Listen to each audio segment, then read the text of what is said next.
Hello friends, কেমন আছো সবাই? আশা করি সবাই খুব ভালো আছো। আমিও খুব ভালো আছি। তো দেখো, আমি চলে এসেছিলাম রাস উৎসবে।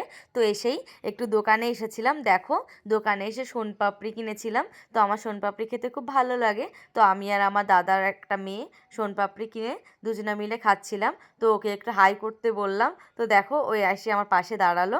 তো এটা আমার দাদার মেয়ে হয় একটা। তো চলো দেখো, আমরা পৌঁছে গেছি রাস উৎসবের সামনে। দেখো কি সুন্দর করে সাজিয়েছে। তো এখনও শুরু করেনি। তো শুরু করতেই প্রথমে গুরু বন্দনা করে এরা কান্নাকাটি করছিল। তো তার জন্য সেটা দেখছিলাম। তো দেখো, তারপর আমরা খেতে বসে পড়েছিলাম, কারণ তখন রাত 9টা বেজে গেছিলো, তবুও রাস শুরু হয়নি। তো দেখো, প্রথমে ভাত নিয়ে নিয়েছিলাম। তো তারপরে পটল ভাজা, সোয়াবিন, তারপর ডাল সব কিছুই দিয়েছিল। তো ওগুলো খেয়ে তারপর আবার গান শুনতে একটুখানি বসলাম।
এইটুকু বাচ্চা যে এত সুন্দর গান করবে আমরা ভাবতেই পারিনি। এই জন্য বলে শিক্ষা বড় জিনিস। তো ওইটুকু বাচ্চাকেও কি সুন্দর গান শিখিয়ে দিয়েছে।